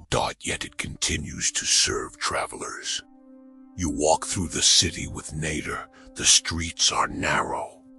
Stone walls rise on both sides. Some doorways remain. You look inside. One room contains a broken clay jar. Another has a small stone bench. A third opens toward a courtyard where a tree once grew. Nader points toward a building near the center. This was a market hall, he says. The roof is gone. Sunlight fills the open space. You can see rows of stone platforms. Merchants may have placed goods there. Silk, spices, glass. Metal tools, perhaps music filled the hall. Perhaps travelers spoke many languages. Now the only sound is wind. You walk slowly. The ancient city feels peaceful. No crowds. No noise. Only stone. Light. And memory. Near the far wall, you find a small carved symbol. It shows a camel beside a star. The lines are simple but clear. You touch the stone. Perhaps a traveler made it. Perhaps it was a sign for caravans. The camel and star seem to belong together. One carries people across the land. The other guides them through the night. You remember walking beneath the sea of stars, clouds, bells. The silver dunes. The old watchtower. The road continues through every memory. As afternoon fades, the light changes. The stones become gold. Long shadows fill the streets. The ancient city seems warmer. Nader leads you toward a high wall. A narrow staircase rises to the top. You climb slowly. From above, you see the entire settlement, broken towers. Quiet courtyards. The old market. The road entering through the eastern gate. Beyond the city, the desert stretches toward the horizon. Far away, a faint green line marks the hidden desert garden. The garden is too distant to see clearly, but you know it is there. Water flows beneath its trees. The road connects the garden to the ruins. The ruins connect to distant cities. The cities connect to mountains and valleys. Every place belongs to the larger journey. You sit on the wall. The wind touches your face. Nader sits nearby. Why did people leave the city? You ask. He looks across the ruins. Roads change, he says. Water changes. Trade changes. Sometimes people follow new paths. He pauses, but leaving does not mean forgetting. He points toward the well. We still care for the water, then toward the road. We still guide travelers. The city may no longer be crowded, but it remains part of the journey. The sun lowers. The caravan prepares to stay for the night. A small fire is lit in the courtyard. The flames reflect on the stone walls. The travelers gather. Fresh fruit from the garden is shared. Bread is warmed beside the fire. Tarek takes out his flute. He plays a quiet melody. The notes travel through the ancient streets. They pass beneath broken arches. They rise toward the empty towers. For a moment, you imagine the city listening. Perhaps music once filled these same roads. Perhaps travelers sat beside this well. Perhaps someone looked at the stars and wondered where the road would lead. The melody ends. The fire burns low. The sky becomes dark. Stars appear above the ruins. You lie beneath a blanket in the sheltered courtyard. The old walls surround you. The well is quiet. Cloud rests nearby. His blue cloth is still. The bells no longer move. Tomorrow, the caravan will continue beyond the ancient city. The road will lead toward the western hills. New settlements wait. New stories. New landscapes. But tonight, the journey rests among old stones. The city is quiet. The wind moves through the broken arches. Hush. Hush. Hush. The stars shine above the ancient road. And somewhere within the weathered walls, the memory of countless travelers continues. Morning arrives quietly over the ancient city. Before the sun rises above the western hills, the ruined streets remain covered in cool blue shadow. The broken towers stand silently. Old stone arches frame the fading stars. A gentle wind moves through the empty market hall. Hush. Hush. In the sheltered courtyard, the caravan is still asleep. Cloud rests beside the old well. His blue cloth lies softly against his side. The bells on his harness do not move. Nearby, the other camels breathe slowly beneath their blankets. The small fire has burned down to a bed of warm gray ash. You wake beneath your wool covering. For a moment, you remain still. The ancient city feels peaceful before dawn. There are no merchants calling from market stalls. No carts moving along the streets. No crowded gates, only the wind, the stars, and the quiet memory of the road. You open your eyes. Above the broken walls, the sky is beginning to change. Dark blue becomes pale gray. Then a thin line of gold appears beyond the hills. Morning is coming. You sit up and fold your blanket. Your travel bag rests beside the wall. The journey has become familiar. Every morning begins with the same gentle rhythm. Wake, gather your belongings, drink something warm. Check the road. Then continue. You place your cloak around your shoulders and walk toward the old well. Liang is already there. He lowers a wooden bucket into the darkness. The rope slides over the stone edge. For several moments, you hear nothing. Then splash. The bucket reaches the water. Liang pulls it upward slowly. The rope creaks. The bucket rises. Cool water shines inside. He fills several cups. You take one. The water is fresh. It tastes of stone and deep earth. Today, we leave the desert road, Liang says. You look toward the western hills.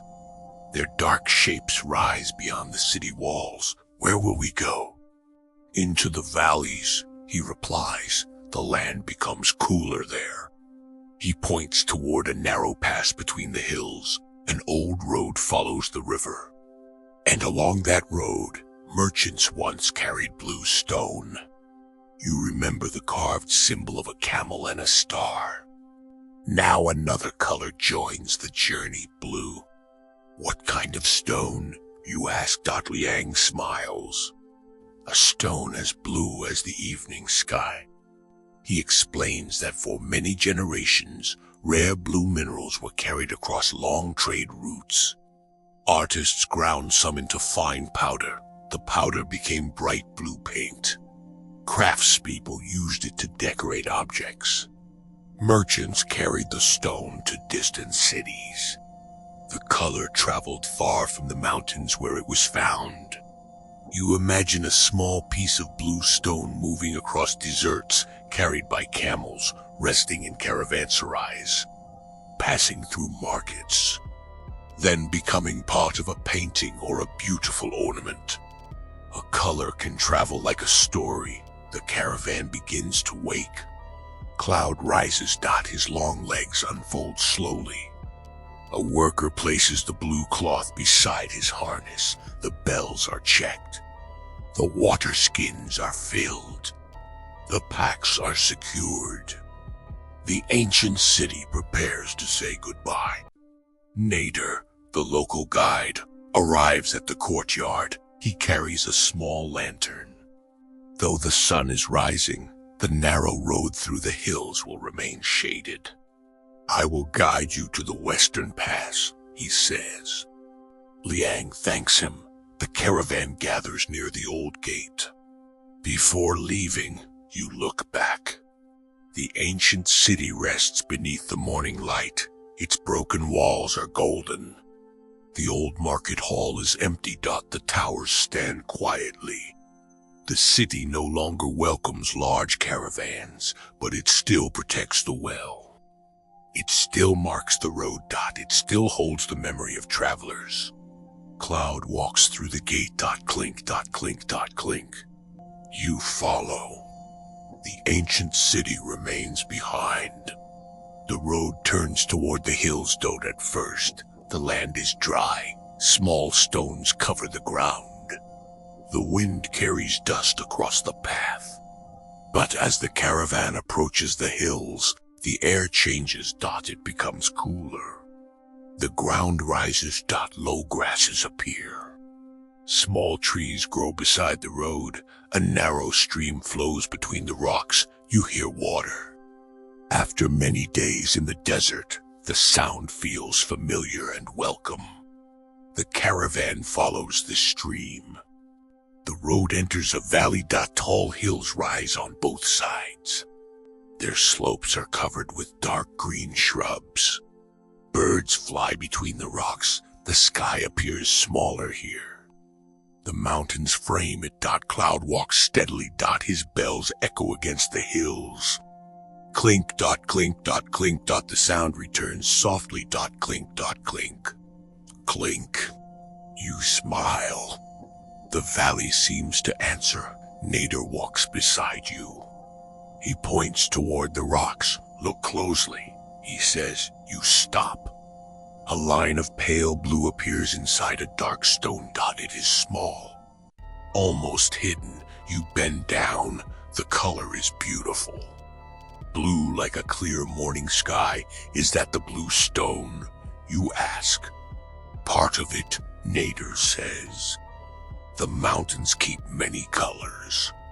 He explains that miners search the hills for rare minerals. Some are blue, some green, some red. The work is difficult. The stone must be found. Removed carefully. Then carried from the mountains. The journey begins long before the caravan. It begins beneath the earth. You look at the small blue line. For years, perhaps centuries, it has rested inside the rock. Now someone may discover it. It may travel across the world. The road connects the hidden mountain to distant artists. The caravan continues. The valley becomes greener. Small flowers grow beside the stream. Yellow, white. Purple. The wind moves through them. A few butterflies cross the path. The land feels alive. At midday, the caravan reaches a hillside village. Stone houses stand above the river. Their roofs are flat. Wooden balconies face the valley. Smoke rises from a few chimneys. Terraced fields climb the lower slopes. People grow grain and vegetables there. A narrow bridge crosses the stream. Children stand beside it. They wave when the caravan arrives. Cloud's bells ring. Clink, clink, clink. The villagers smile. Caravans are familiar here. Travelers bring news. They carry goods. They tell stories from distant places. The caravan enters a small courtyard. A woman brings bowls of warm soup. The soup contains lentils and herbs. Fresh bread is placed beside it. You sit near the river. The water moves over smooth stones. The sound is peaceful. A village elder joins you. His hair is gray. He carries a small piece of blue mineral in his hand. The stone is rough, but its color is deep. He holds it toward the sunlight. Blue shines across the surface. This came from the upper hills, he says. Do people carry it far? You ask, double quotes, very far. He explains that merchants may trade the stone many times. A miner sells it to a local trader. The trader carries it to a larger town. Another merchant buys it. Then it travels across deserts and mountains. Eventually, it may reach a workshop far away. No one person sees the entire journey. Like the Silk Road itself, the stone moves through many hands. The elder places the mineral in your palm. It feels cool, heavy. You look at the blue color. It reminds you of the sky before dawn. It also reminds you of clouds' blue cloth. You return the stone carefully. Every color has a road, the elder says. You remember his words. After the meal, the caravan continues. The road climbs higher. The stream becomes faster. Water falls between rocks. Small wooden bridges cross narrow gaps. The hills grow steeper. Cloud moves slowly. His steps remain steady. The bells sound softer. Clink. Clink. Clink. The caravan reaches a wide overlook. Below, the valley stretches east. You can see the ancient city in the far distance. Its towers are small. Beyond it lies the desert. The dunes appear pale beneath the afternoon sun. You remember walking beneath the stars, the hidden garden, the underground water, the old ruins. The road has carried you through many worlds. Now the hills rise ahead. The air is cool. The river guides the way. Liang stands beside you. The road changes, he says, but it never forgets where it has been. You look back toward the desert, then forward toward the mountains. The journey continues. The caravan follows the river west. By late afternoon, the valley narrows. The road passes beneath tall cliffs. Blue and gray stone appears in the walls. In some places, miners have carved small openings. Wooden supports stand near the entrances. Workers carry baskets. Their clothes are covered with dust. They move carefully. The caravan stops beside a stone shelter. Nader speaks with the miners. One worker brings a small piece of blue mineral. He breaks it open. Inside, the color is brighter. You see deep blue mixed with pale white. The stone looks like a piece of sky trapped beneath the earth. A merchant examines it. He weighs it in his hand. Then the two begin to discuss a trade. Their words are calm. The stone will travel. Soon it may be placed inside a wooden box, then carried west. Perhaps one day an artist will grind it into powder. The powder may become paint. A wall may be decorated. A book may receive a bright blue illustration. A small mountain stone may become part of a distant story. You watch the trade. Then you look toward the cliffs. The road is not only a path for people. It carries pieces of the earth. Colors. Metals. Stone. The mountains give something to the road. The road carries it onward. As evening approaches, the caravan reaches a quiet valley camp. A river bends beside a group of tall trees. The travelers stop. The camels kneel. Cloud rests near the water. His blue cloth catches the last light. The bells become still. A fire is built beside the river. The air is cool. The travelers gather. Dinner is warm soup with bread. The sound of the river fills the valley. Tarek sits near the fire. He takes out his flute. Tonight, his melody is different. It rises and falls like water moving between stones. The notes echo softly against the hills. You close your eyes. The music carries you through the journey. The oasis, the desert. The ancient city, the western hills.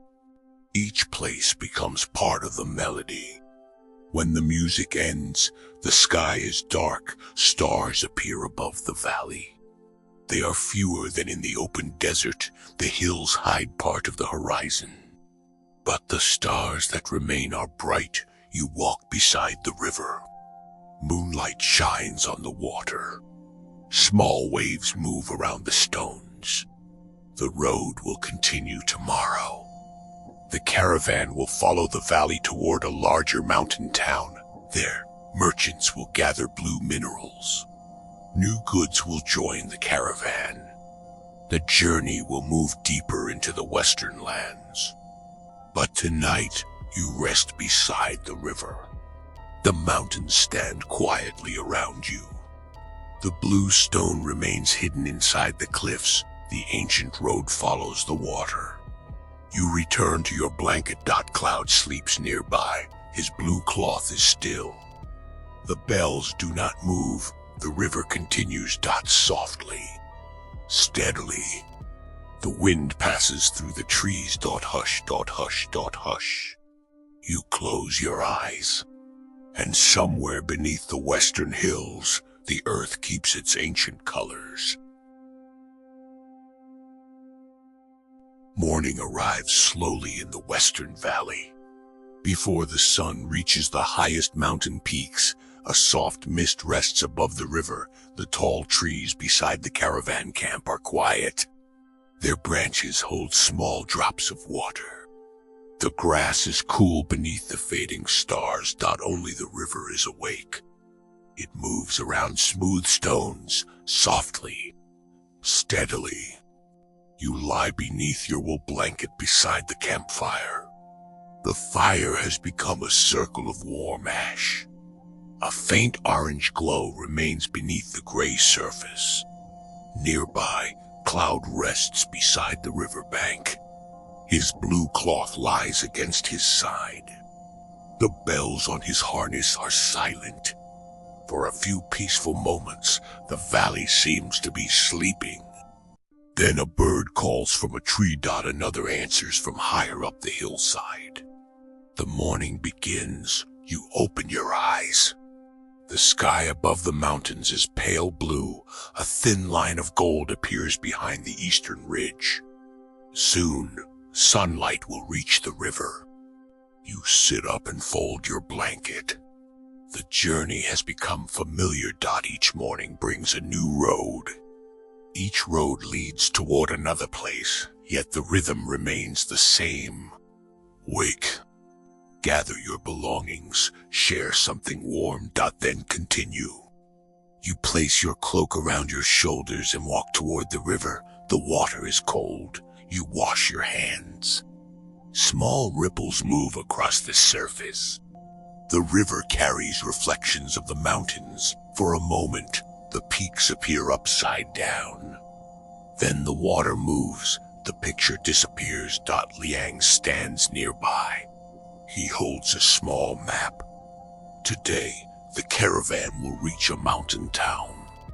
It is known for its busy market. Merchants arrive from many directions. Some bring blue stone from the hills. Others carry wool from highland villages. Metal workers sell tools.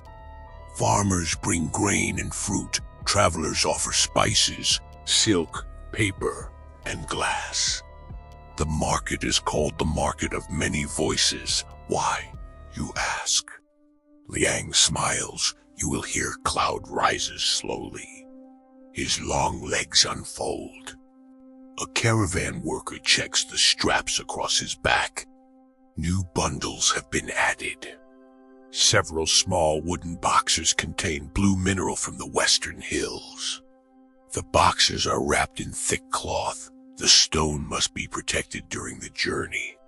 Cloud turns his head. His blue cloth catches the morning light.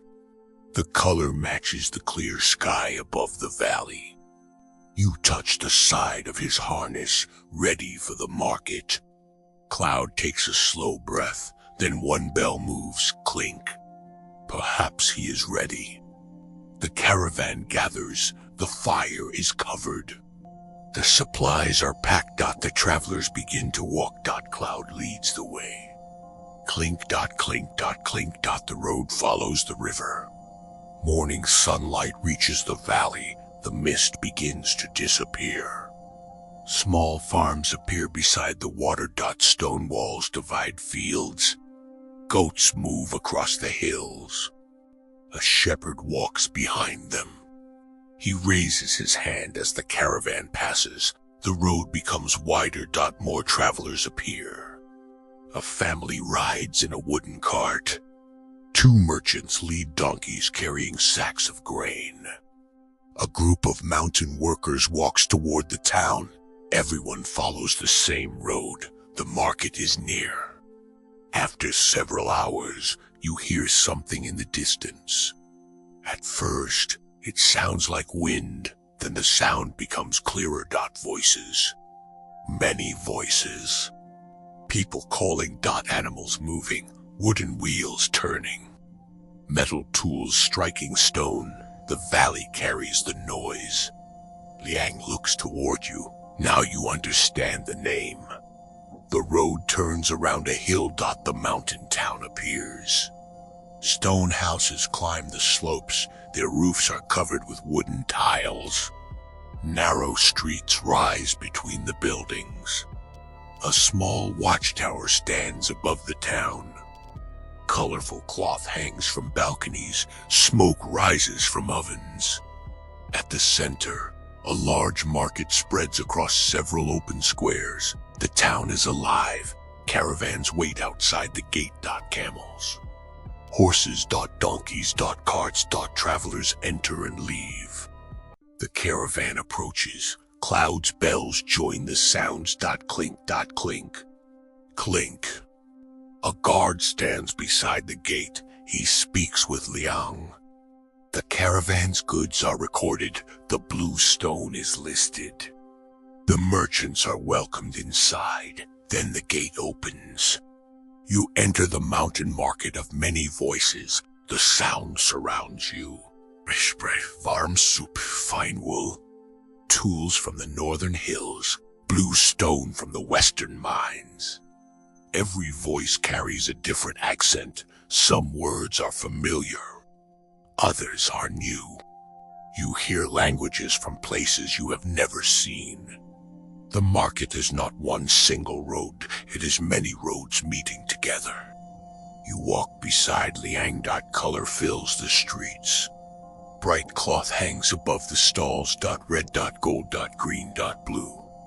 Wool blankets are folded in neat stacks. Metal bowls shine beneath the sun. Glass beads hang from wooden frames. Spices rest in small clay dishes. Their scents fill the air. Cinnamon, dried herbs. Pepper. Warm bread. Smoke from cooking fires. The market smells like many lands gathered in one place. Cloud is led toward a caravan courtyard. The camels will rest there. Their packs are removed. The animals are given water and fresh grass. Cloud settles beneath a wooden shelter. His blue cloth hangs beside him. The bells become quiet. Liang gives you time to explore. Stay near the central fountain, he says. If you need us, return there. You nod. The market is busy. But the streets are easy to follow. You walk slowly. The first stall you visit belongs to a wool merchant. Thick blankets hang from wooden poles. Some are plain, others contain patterns. Triangles. Stars. Lines that cross like mountain paths. The merchant explains that each village has its own designs. A pattern may show where a family lives. Another may tell an old story. You touch a dark red blanket. It is warm and soft. The merchant smiles. Mountain wool, he says. It remembers the cold. You continue. A metalworker sits beside a small furnace. He shapes a piece of iron. Tap. Sparks rise. The metal glows. He places it into water. Steam rises. The sound is sharp, then quiet. Beside him are tools. Knives for farms, horseshoe nails, small cooking pots, metal lamps. The road carries these objects to distant villages. A farmer may use a tool made far away. A traveler may light a lamp built in another valley. Trade connects people who may never meet. You walk toward the bluestone market. Several merchants sit behind wooden tables. Small pieces of mineral rest on cloth. Some are pale, others are deep blue. One stone contains bright blue lines, another looks almost like the night sky. The merchants examine each piece carefully. They discuss weight. Color. Quality. A trader opens one of the wooden boxes from your caravan. Inside, the blue mineral shines. People gather. They look closely. A merchant holds one piece toward the sunlight. The color becomes brighter. He smiles. The trade begins. You listen. The merchants speak calmly. They compare stones. They offer cloth. Coins. Tools. Other goods. No one rushes. A fair trade requires patience. Eventually, an agreement is made. The blue stone changes hands. Its journey continues. Perhaps it will travel farther west. Perhaps an artist will use it. Perhaps it will become a bright color in a book. You think about the mountain where it began. The hidden blue line inside the rock. The miner who found it. The worker who carried it. The merchant who bought it. Now the stone is moving again. One small piece of earth has become part of a great journey. Near the central square, you find a storyteller. He sits beneath a large tree. Children gather around him. Travelers stop nearby. The storyteller wears a long green coat. His voice is warm. He tells a story about a traveler who followed a golden bird across 7 valleys. The bird led him to a city where every house had a garden. The story is old. Perhaps it has been told for many generations. The children listen quietly. Then they laugh when the storyteller makes the bird speak. You sit beneath the tree. For a while, you forget the market. You imagine the 7 valleys. The golden bird. The garden city. Stories travel like goods. A storyteller learns a tale in one town, then carries it to another. The story changes. A new detail is added. A different ending appears. But the journey continues. When the story ends, the children clap. The storyteller bows. You walk toward the fountain. Water rises from a stone bowl, then falls into a wide basin. Travelers sit around it. Some eat. Some write letters. Some rest. You see a young mapmaker. He has placed several papers on a wooden board. He draws the mountain roads. Thin lines cross the page. Small symbols mark bridges. Wells. Villages. He looks carefully at the hills. Then adds another line. You watch. Are you making a new map? You ask. An old map with new roads, he replies. He explains that roads change. A bridge may break. A new village may appear. A river may move after heavy rain. Maps must be updated. The road is alive. It changes with the land. You remember the library in the oasis city. The maps on the wooden table. The roads crossing mountains and deserts. Now you see another map being created. Knowledge continues to travel. The afternoon passes gently. The market remains busy. But you no longer feel overwhelmed. The many voices become a pattern. Calls. Laughter. Music. Animal bells. Footsteps. Water from the fountain, every sound belongs to the town. Near one stall, musicians begin to play. A drum creates a slow rhythm, a string instrument joins, then a flute. People gather. Some clap softly. Karike appears beside you. He carries his own flute. The musicians invite him to join. He smiles. Then he plays. The melody moves through the market. It rises above the voices. For a few moments, people become quiet. The music combines different traditions. The drum keeps a steady beat.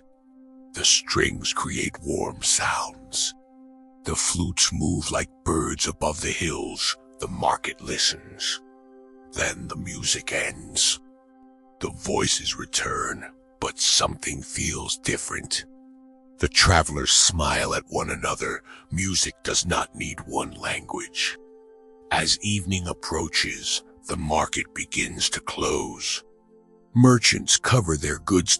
Cloth awnings are folded. Bread is sold. The streets become less crowded. Lanterns are lit. Their warm light shines on the stone walls. You return to the central fountain. Liang is waiting. The caravan will stay here tonight. He says tomorrow we travel farther west. Where will the road lead? Toward a wide river valley. He points beyond the town. There is an old bridge there.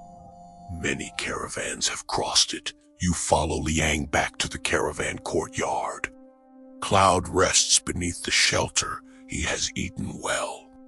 His blue cloth hangs beside him. The bells are silent. A warm meal is served. There is soup. The fountain continues to flow. You think about the many voices. They came from different places. They spoke different languages. They carried different goods. Yet they met in the same market. For one day, their journeys crossed. Tomorrow, each will continue. Some east. Some west. Some north. Some south. But the stories will travel with them. You return to your room. The wooden floor is warm. A small window opens toward the hills. You lie beneath your blanket. Cloud rests in the courtyard. The blue cloth is still. The bells do not move outside. The last voices fade. The mountain market sleeps. The river flows beyond the town. The ancient road waits beneath the stars. And somewhere in the darkness, many journeys continue.